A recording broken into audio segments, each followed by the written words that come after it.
This is Women Road Warriors with Shelley Johnson and Kathy Tuccaro. From the corporate office to the cab of a truck, they're here to inspire and empower women in all professions. So gear down, sit back, and enjoy.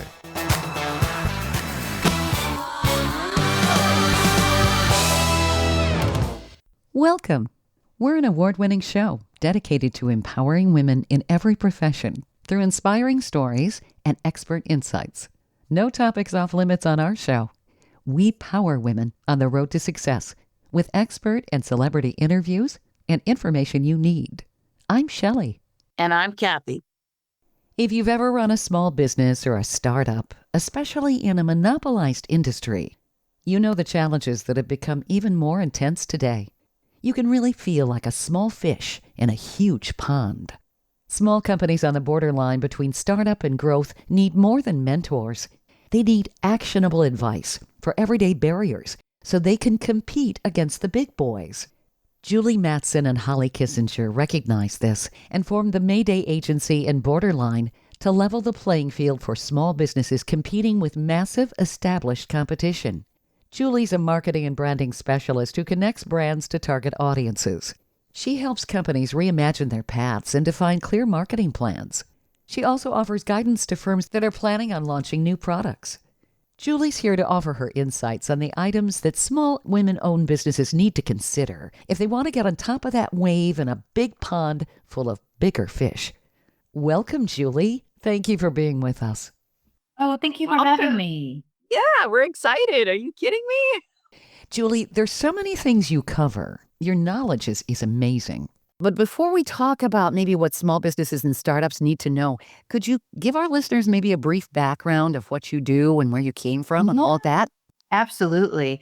Okay. So I was in public relations for 17 years, and I always wanted to do advertising. It was something that I really felt passionate about. So that's the first story. The second story is that when I was 37, so this is about 12 years ago, I don't know, I'll be 50 next year.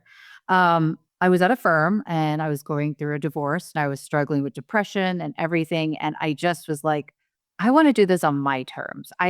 This corporate life is draining me. The tech bros are killing me. Like, it was just like this moment. And I stood up and I just walked out the door. And I'm not being dramatic about that. I literally did. But I also recognized I kind of needed some help. So took a couple months off, basically had no money. I was like, okay, Julie, now what? Had some really good self-awakening moments of what I wanted and what I wanted to do with my life. And lived in my friend's guest house and just started my own ad agency. I was like, I'm just going to do it. And it happened little by little. And I had some core values that I identified to how my agency would be different, and it never have veered off that path. So we're an ad agency, but we also realized, my partner Holly and I were like, we really want to help women small business. So we started this series where we would get women who had startups and we would do these kind of, it was for free, and brought all these women together and kind of did brand therapy. Somebody who was starting a candle company, and we just really helped her figure out why and how she could be different. And it helped the other women in the room. And then it was like that moment, hey, how can we do this on a bigger scale? We help these big companies with their brands, but there's so many people who can't afford personal advice like this. They can't afford a marketing agency. And now with the advent of AI, everyone's building their own business. So how do you can't just go hire a marketing company for $5,000 a month. I mean, with what budget? So we created Boarderline, and we have about 45 consultants on there, call them advisors. And you can go on there and build your own board, and for an affordable price when you need somebody. And it's kind of like we named our ad agency MayDay. We're here when you need us. So that's the same idea with Boarderline. And it really, honestly, from my heart, it was created to help women businesses, because I know the struggle in starting MayDay and starting Boarderline, the challenges of being, a female in this world. And it's it's all real. It's not just for that was so happened in the 80s. No, it's still happening. So that's my backstory. The struggle is real. And if people say that it isn't, they've got their head in the sand. So, yeah. So, Julie, what would you say are the biggest challenges small businesses and startups face today? I mean, it just seems like our world has really gotten more complicated in spite of the technology that's supposed to make it easier. Yeah, I mean, it's the challenges. I think the big challenge, and I think anyone who has a business can relate. It's kind of like, like the 5 stages of grieving. There's like 5 stages to owning your own business, and it starts with this like, oh my God, I'm going to do this. The excitement, oh my God. And then it's like, go and you build it and you're like telling all your friends it's going to be done in 3 months. And then it's 10 months later, it's still not built. And then it's like launch day and you push the button and your website's up. And then you're like, I built it. They will come. Oh my God, no one's coming. I'm a failure. Why did I do this? I left my job. How much money do I left in my bank account? I'm never available for my kids, my husband, like it's just, you go through these like patterns. I should just go find a job, forget about it. And then you go back to, wait a minute, I wanted to build something and I'm here. And then you calm down and you reassess and then you put your plan in place. And then you go through that like 5 more times. But as long as you never stop and every time you make a mistake and keep learning, your business will go somewhere. But the challenges that people face is, I think there's too much to do. There's, especially today. I mean, if you're on TikTok and you're listening to experts and you hear about one more AI tool that you don't know about and that you're over 40, and if you're just using ChatGPT, your world's over. I mean, the panic, the pure panic. And I think people just have to go back to the core values of why they have their business and what problem they're solving before they start taking on every tool to maximize it. That's one of my big tips. And I think people, when they start their own businesses, they forget to ask the why. Like, why do they have this product? Like, what problem are they solving? And I think also people don't know their own story and they also aren't realistic. So I think if I were to it's really hard to cull down because every business has a unique challenge. But I definitely would tell people, like, if you're going to stomach it and start your own business, just know you're going to fail a million times in the beginning and you're going to spend a lot more money than you think. But at some point, it's all going to click. So, does it take basically, you have to really stay focused and believe in yourself? I mean, it's so easy with some of the things you're talking about to go, oh, heck, I can't do that, Yeah. I mean, if you want to create a successful startup, these are some things I always tell people, like create a rainy day fund. The worst thing you could do is leave your job, go start a company, and then think that it's going to happen faster and not have that cushion. So I think I really always recommend to small businesses, like, think about the line of credit and the loans before so that you don't panic, because panic will make you you'll make bad decisions. It'll make the cray-cray. It'll make you so crazy. Like, I went and got, a great one is American Express. They have a blueprint, and any small business, I highly recommend you could get like $100,000. You're not using it. It just sits there. But you're like, okay, I can't make payroll this week, but I got that $100,000 versus, oh my God, I have no money. I got to go get a loan. And then you're calling family members. Or the other thing is you get desperate and you try to go raise capital. We could talk about that all day long, but I have a big thing about capital. You don't always need it. And, also, like, be realistic with your revenue forecasting. The thing with marketing is that people will think, I'm going to take out an ad on Facebook and then Instagram. I'm going to go on TikTok. I'm going to talk about my product and I'm going to make a lot of money. Probably not. It's a tough nut to crack. Yep. Your line in the beginning is something I always say. Like, everyone's going to the biggest pond they can find, casting this huge net and assuming that they're going to scoop up customers. And you got to go to the smallest pond with the people that really care about what you're doing and what you're offering and will actually listen. And then you got to go find them. Maybe they're not in a pond. Maybe they're in a creek. Maybe they're in a river. That would be my analogy to, like, maybe they're not on Instagram. You know what I mean? You got to go where you got to fish where the fish are. And then, you have to rethink what marketing success looks like. Here's the big pitfall with companies, I think. if you're a startup and you're the one-man show and you're like, I'm going to use Meta to run all my Facebook ads and I'm going to run all these ads. And then you're like, oh my God, I'm a failure. My ads are not working. They're not converting. But somehow I am selling and I don't know why. But it can't be Facebook, so I'll just turn it off. And you make a panic decision when you don't realize that Facebook is actually doing something in a different way. We have a lot of clients that will use social media to sell their products, get no sales on their website, and don't realize that all the traffic actually went to Amazon. Why? Because we like to buy things on Amazon and have it show up at our door and know it's easy to return. So we go to websites to shop or to browse, but we go to Amazon to check out. And I think people in business don't think of these different, they're too linear in their thinking. And that's what I think, AI is a little bit of a problem when it gives advice. You have to be careful. And also another thing, like if you have your own company, what's your story? And if you have a product that's not something someone really needs, but maybe could want, like a nice candle, you got to find out what makes that candle special. And there better be a nice story around it. Like when I was 5 years old or when I was 10 years old, I became obsessed with beeswax. Something. You need to tell your story. You got to make a difference. So sure, brand is really important if you don't have a product that solves the problem. And maybe sometimes people don't really even know their brand. They have an idea, but they don't know how to frame it and make it relevant so that people want to come and buy it or listen or see it or whatever they're doing.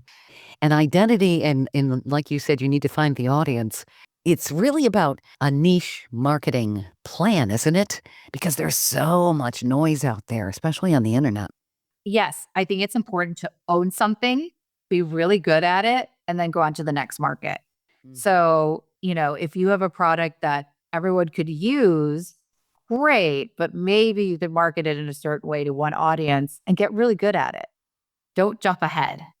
Well, and it takes time. And I think too, when people start into business, they hear a lot of things.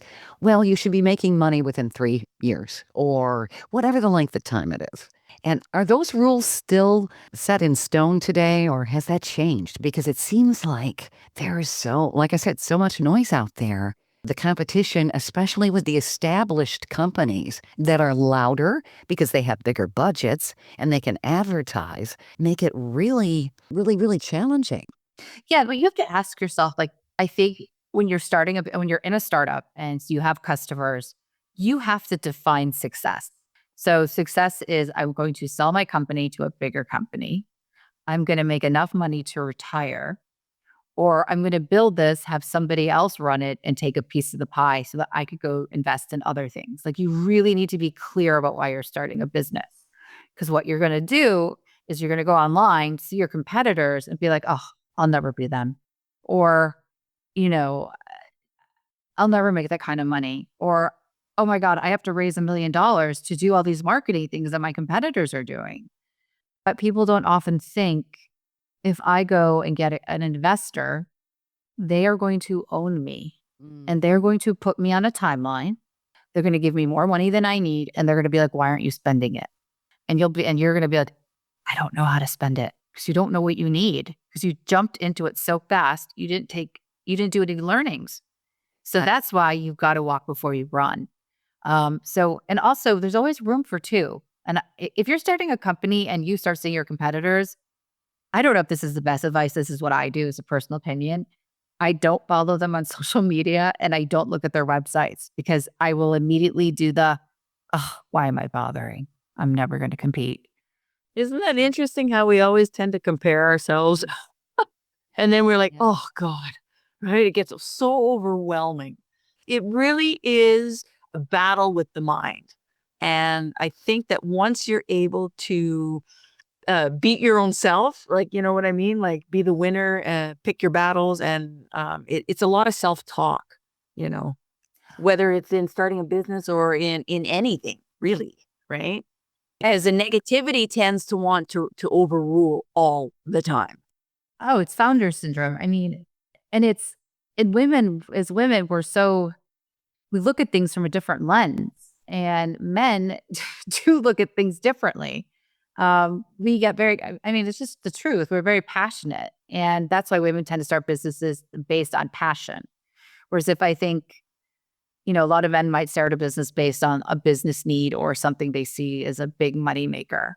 And so when you're passionate about something, you're personally intertwined. And so when something doesn't happen, you look at it as an identity of you. A lot of people do that. It's just like when you see your girlfriends like going on vacation and you're like, why can't I afford a vacation? What am I not doing right? So it's like the same thing with business. Like, why am I not like that? How come I'm not on the cover of that magazine? Well, because you're just not there yet. Or maybe your product is never going to be that big, but it's going to be big enough to send your kid to college. And that's okay. Yeah. So I think you can go get some investor to take 80, whatever, ridiculous amount of your company, need to raise 4 more rounds, dilute yourself to no end. And then your value, no one cares about you because you were the creator, but you're not an operator. So you're just that person who had the idea to buy. And they ruin it. Your vision's gone. And then you walk out with everyone thinks if it's sold for a lot of money, everyone thinks you're rich. And you're like, well, actually, I only got blah, blah, blah. And I don't get to run it anymore. And it looks nothing like my vision. So there's a cost for everything. And I think that's the thing. You have an idea, you want to do something, but you got to answer all these questions emotionally. Like, what can you handle? You can't. I can stomach just about anything. Stay tuned for more of Women Road Warriors coming up. Dean Michael, the tax doctor here. I have one question for you. Do you want to stop worrying about the IRS? If the answer is yes, then look no further. I've been around for years. I've helped countless people across the country, and my success rate speaks for itself. So now you know where to find good, honest help with your tax problems. What are you waiting for?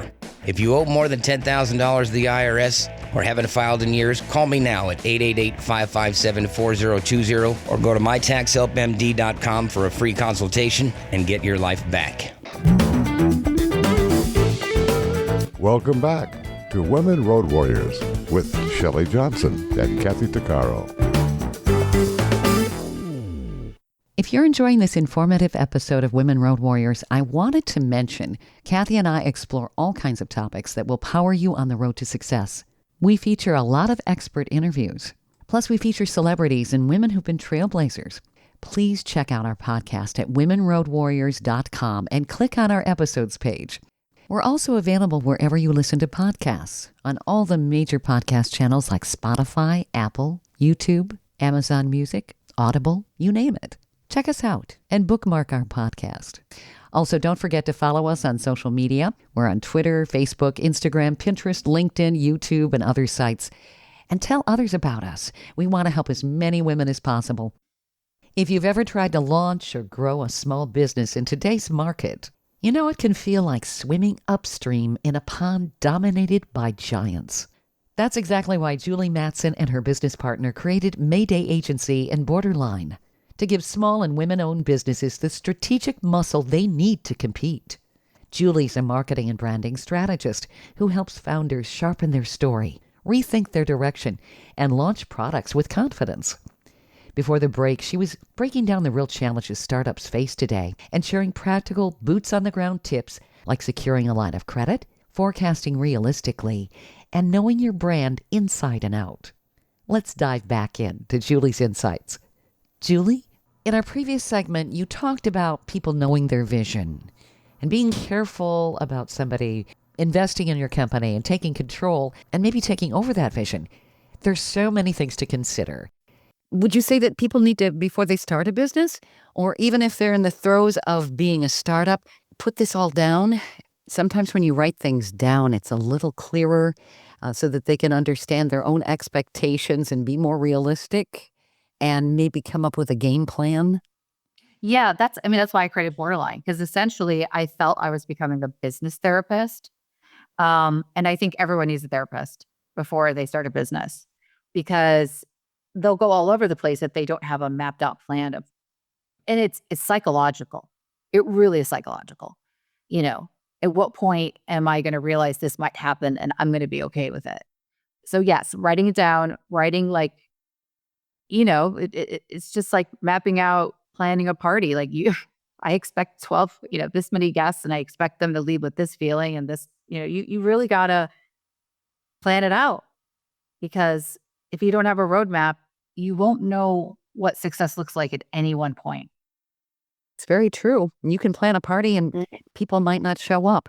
I remember that actually happened to me. I was like 12 or 13.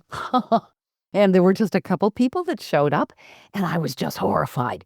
So I decided I was going to have a really cool party, and I put signs everywhere in the school and had another party, and there were so many people. It was absolutely ridiculous. My parents are like, "What the heck did you just do?" There were people showing up that didn't even know me. So I guess that was marketing at an early age, but I really should have. I should have been more realistic on my expectations. And also, like, where that invite goes, so you get the people you want, right? Or else you get a bunch of people. You're like, why are you at my party? Yeah, I remember there were some drunken teens that showed up, and my parents were not happy at all. It's like, oops. And I think they were a little older. So, yeah. So expectations and being realistic, that's hard to do. And like you said, women start a business with their passion. I've heard it said that we treat our businesses like our children. It's an extension of us. It's our baby. And we don't want anybody hurting that baby, and we want it to thrive. And we've got all these expectations, much like I guess you would after having a baby. You're looking at the next 20 years and where that kid's going to head, but maybe not doing it in a realistic fashion. Yep. I think that's I'm going to steal that. That's a really good analogy. Yeah, you're nurturing something, and you're right. Just like having a baby, you want to raise it correctly. You don't want to know that you gave them bad advice or, didn't steer them in the right way. And yeah, it's a very great parallel analogy to starting a business. Would you say maybe being objective is tough, and that's why having someone who can mentor you is a good idea? Because when you're looking at the big boys, the big competitors who've been established, it's probably kind of hard to know exactly what they had to do to get to that plateau. We don't know the backstory, and we don't know who helped them. They may have angel investors we don't know about. I mean, if they're a private company, you're not going to see that. Yep, you're not. So would you say that having someone setting you down and coming up with a game plan is really important? I mean, that's obviously something that you do. Yeah, but you need somebody. Here's the first thing is, you got to listen to the experts. Founder syndrome is the worst, when you think you know better than everyone because you know your product so well. And you're like, no, when it comes up on the when it gets on the shelf, these people are going to be buying it like hotcakes. It's going to sell like hotcakes.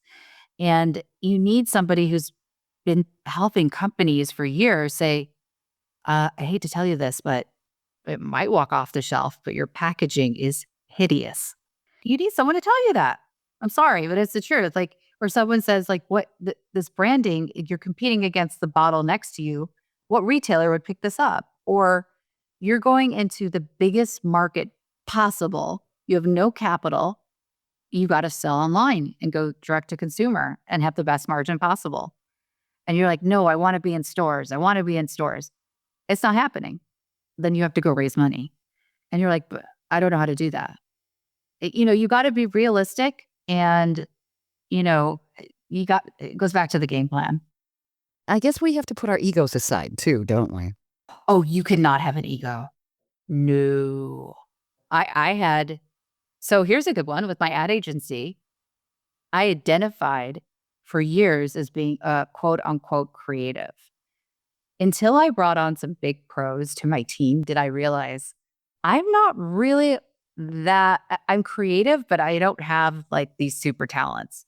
And when I had to accept the fact that I had to step aside, it like crushed me because that was my identity. And then I thought, wait a minute, I'm not here to do this or that. I'm here to grow this business. I'm here to empower other people and make money for everyone. And that's what I'm good at. Why am I sitting here sulking because I'm not doing the piece that I love anymore? I had an identity crisis. It's like, it's okay to be like, hey, you know what? I'm a B. I'm not an A. I'm a B. If I need to bring in the A people, and that's okay. That's hard to admit when you're running a company. That's why a lot of founders don't listen to consultants. They don't like to delegate. They want to be the leader always. And you can't be good at everything. No, you can't. But unfortunately, when you're a startup, you are the CEO, COO, and HR director. Yep. Chief cook, bottle washer, you name it. Oh, yeah. You even have to take out the trash because nobody else is going to do it. Yeah. And it's like those little tasks. You're like, I wish someone else could do this for me. You're like, well, got to make money first. Yeah, I hate paperwork. And that's something, too. You have to have somebody who can crunch the numbers for you so you stay compliant, because you start making money, you have to make sure that the tax man gets his share, or you could have problems there, too. Yes. So here's some other tips. Again, this is more for people who are starting a business. I mean, most people have figured this out, but you have to know what type of corporation to have, how to set up your partnership, your agreements. You have to know the tax laws in your state. You have to know payroll systems. But luckily, there's so many amazing tools out there. Like, go to LegalZoom, $300. They'll file everything for you. QuickBooks. It like literally runs itself. And then you hire an accountant to look at it quarterly. Insurance, call a broker, find out exactly what you need and what you don't need. Like, you can go down the list. And there's companies now that you could outsource everything to them for a fee per month. And I highly recommend that. We use Gusto for our payroll. They're amazing. You find these little niche partners that are really affordable, and you got to get them in place from day one. Another big one is trademark. You don't want to name your company and find out 5 years later that someone's sending you a letter saying, I kind of own that name. And you're like, it's on every package that I spent all the money on. So, you got to be very clear on trademark laws. And there's ways to hire experts. Like, we have somebody on Boarderline who can talk you through it. And it's not like just to understand the process. And it's not, crazy amounts of money, if you choose to work with that individual. So when you're a small business and you've already maybe gotten a grasp of some of the things you're talking about, Julie, you've got your business plan, you've got things pretty much outlined as to what you want to do. How do you compete when you see the really big competitors and you really want to reach their plateau? How do you do that? I mean, sometimes, especially if it seems like a monopolized market, how do you break through all of that? Well, that would be where you would be raising capital if it's a big company to go against them.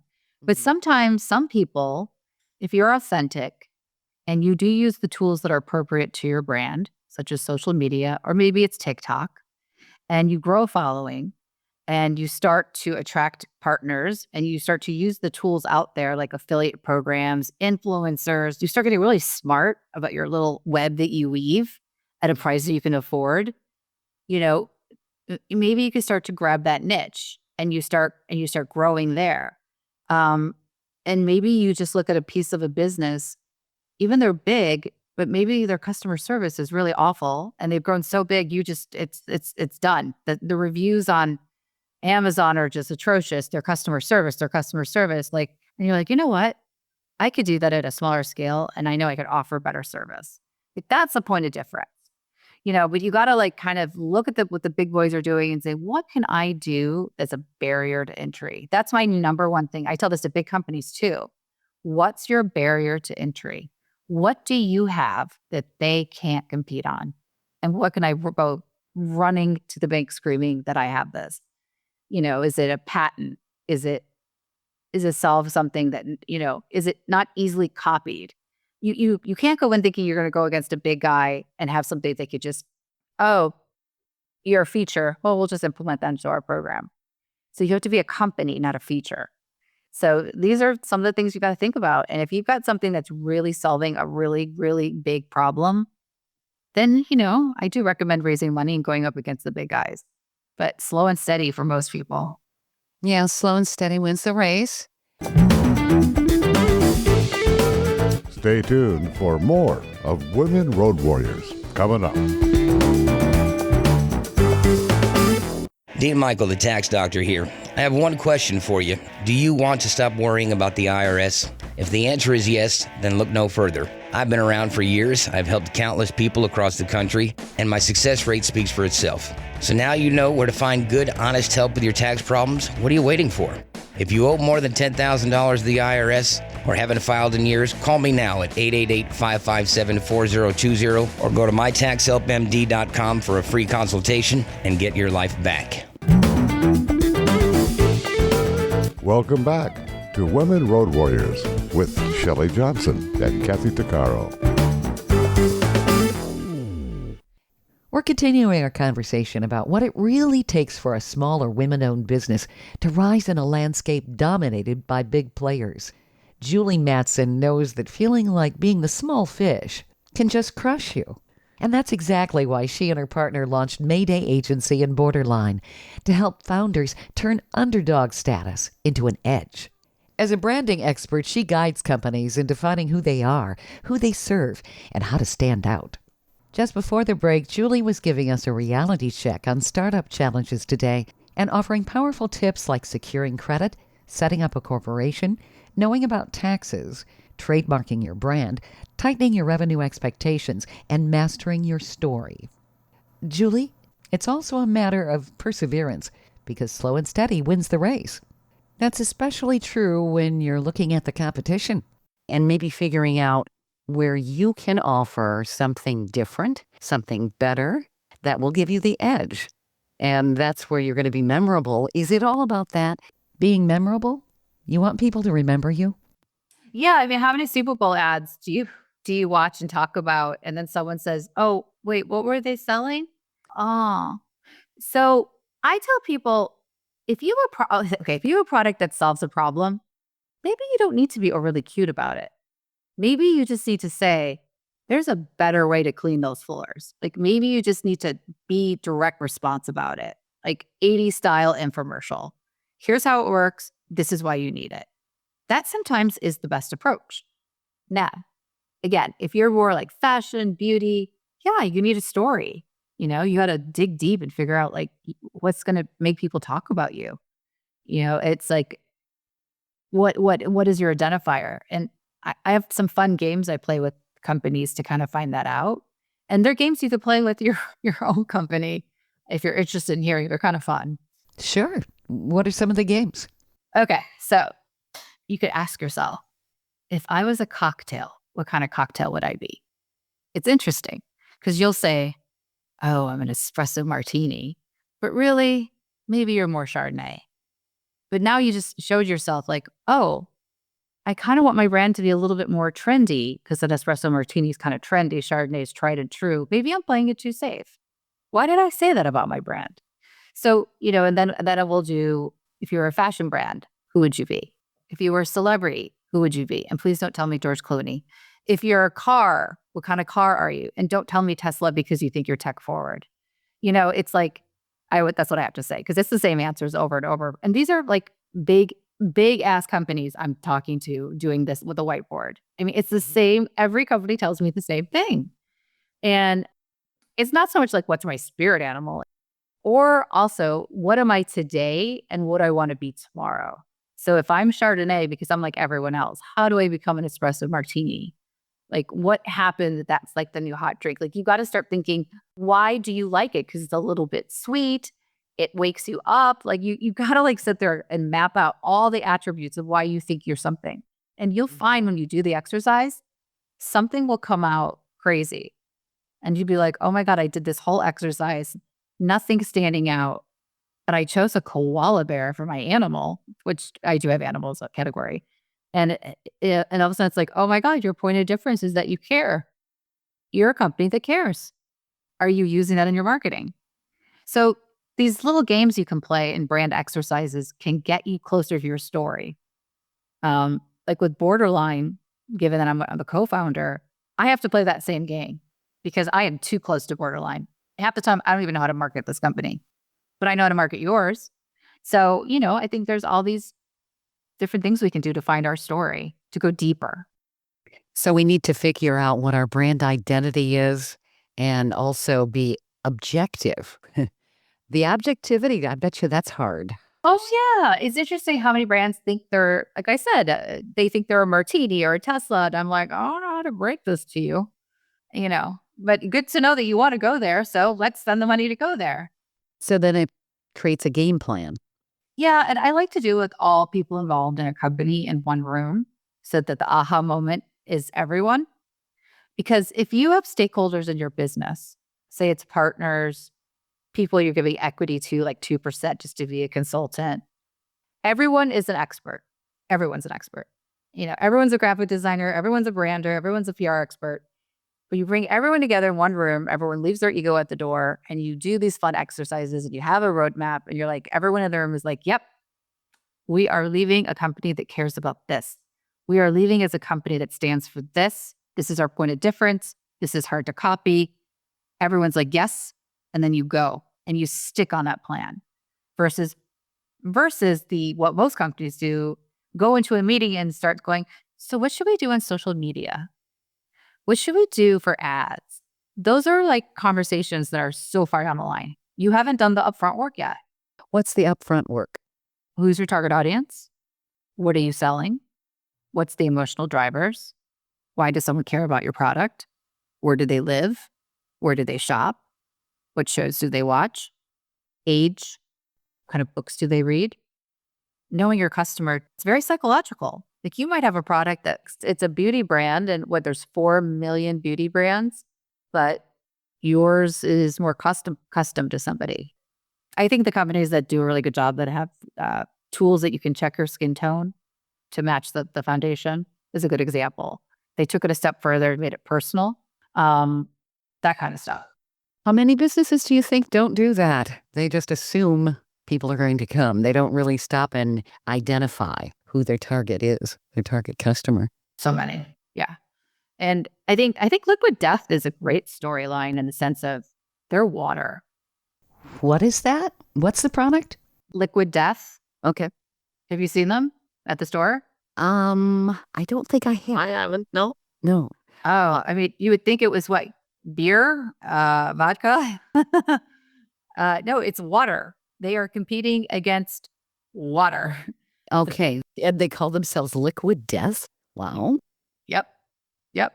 And they Really? the name. A name is very important. Very, very important. Yeah, now that I told you that, you're gonna look them up. But they use brand storytelling to differentiate. And they never say their water's better. They're just Liquid Death. They own it. It's ridiculous and they own it. Well, yeah, you don't think of water with the word death. Mm-hmm. Because water's essential to life. That's interesting. Or if you're dying and you're really, I don't know, like if you really need water and this is what you're going for, I have no idea. I mean, their ad campaigns are really good. But is it novelty? Will the novelty wear off? If I was Liquid Death, I'd be thinking of death of my company and I'd be thinking of, okay, well, what else can I make death that's just everyday and boring? I'm sure they are. You got to expand pretty quickly with that concept before you become, boring. Sure. With the name, it creates curiosity. It's going to make you stop as you're walking down the aisle and say, what's this? Yeah. Their tagline is murder your thirst. Murder your thirst. Okay. I'm sorry. Don't be scared. It's just water. Okay. Murder your thirst, death to plastic, because it comes in a aluminum can. Okay. I bought it once for my Halloween party because it made sense. Okay. All right. Clever. Well, when you think about it, that's really key for a business too, is good marketing and having somebody who can really head you in the right direction. And Julie, you do this for all levels of companies, don't you? I mean, small businesses as well as bigger ones. Yeah, I've had the fortunate opportunity under MayDay. We've had some amazing clients, some Fortune 500 companies. We got to work with Aura Ring for 3 years. We still work with companies we work with Master Lock, Yale, Smart Locks. I mean, we do a lot of smart tech, we work with Shelter Logic, so a lot of like outdoor products. I mean, it's across the gamut, but it's pretty much all consumer based. A lot of e-commerce. Okay. You probably provide consulting on all levels, not just marketing. You said that your company, Boarderline, will actually consult it. Do you have to sit companies down and say, okay, we need to redirect if this is what your goals are? Is this what you do with both MayDay and Boarderline? So MayDay's our ad agency, and then Boarderline is like for companies that are on the borderline who can't afford an ad agency or can't afford a marketing company. But we took it a step further. So we want you to be able to build your own board of advisors. So for like $600 a month, you could have 2 advisors on your board. You have your own little portal. And basically, you could say, well, month 1, I want a digital media strategist and I want a PR person to look at my stuff, give me feedback. We do an hour video call, and it's $300 for an hour, $150 for half an hour, which is, if you think about how much someone with that much experience costs, and maybe you don't need 15 hours a month of their time. You just need to ask them a couple questions, right? Sure. And then maybe you stick with them for 3 months, and then you change your board because you're on a subscription. You're like, now I need to talk to somebody about getting a loan. Oh, I go on Borderline, I have my portal, I look up and it's like, oh, the guy from Truliant Loan is on here. I'll schedule a call with him. And we give you like credits so you can like choose who you want to talk to, and then you could like up your subscription. It's kind of like, it's truly having your own board of advisors without giving away equity, getting rid of someone you don't like. Because people get so excited. Here's the other thing with founders. Oh my God, you believe in my company? You believe in my company? Can I give you like 10%? You help me grow it. And then 2 months later, they're never around. They don't care. They suck. So it's good to have a board that you could change in and out, and based on level. Like I might just need someone who really knows Shopify for my e-commerce site, or I need someone who's an Instagram expert. And that's probably not somebody who's been in business for 40 years and sold all his companies. That individual is so high level. They're like, what's Instagram? I think my daughter's on it. So we offer top and bottom as far as what you need, and it's the same price. It's always the same price. That's pretty cool. You can hire me. I could be your mentor. I can meet with someone once or twice a month, depending on their budget. And I love it because I'm really, really like, we're going to talk for an hour. We're going to get down to business. I'm going to have you send me documents. I'm going to look at your marketing plan. I'm going to look at where you're at.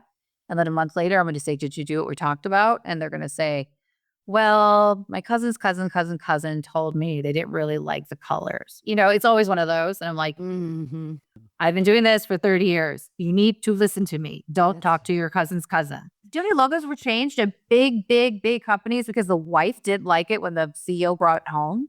Wow. Logos changing at big companies because a wife didn't like the logo. Huh. I guess she was in charge of the board of directors. I'm not kidding. It's the simplest, like people don't realize these things happen. She's like, oh my God, that's so ugly.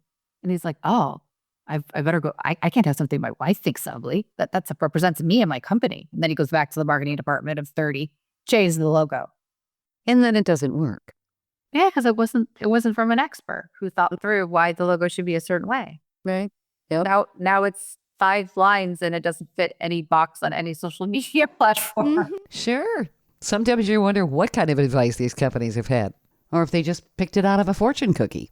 We've certainly been seeing marketing blunders around lately with different companies trying new things, and all of a sudden the pushback. It's like, no. And that's why you have focus groups too. It seems like, have some people, actually professionals and people who are not, look at some of that stuff so you could get some really objective feedback. And that way you don't spend an enormous amount of money going the wrong direction and having to regroup. Right. It also, on the flip side, not taking one person's opinion too seriously. Like going back to, I show my logo at a dinner party and 2 women in fashion are like, that doesn't appeal to me. And you take it personally and you forget that those 2 women were never your target anyway. Right. So I think you have to balance out the experts. So that's why those roadmap and those games and really thinking through all the emotional drivers and all the reasons why to believe is so important, because once you have that down and someone tells you something, well, my logo is representative of that group and it answers that aesthetic. So sorry. That's right. You've got some really good common sense approaches here. And I think that sometimes that's what businesses need, is kind of a reality check. so that they can head in the right direction and succeed, where do people reach out to you? Theborderline.co. And board is spelled Board.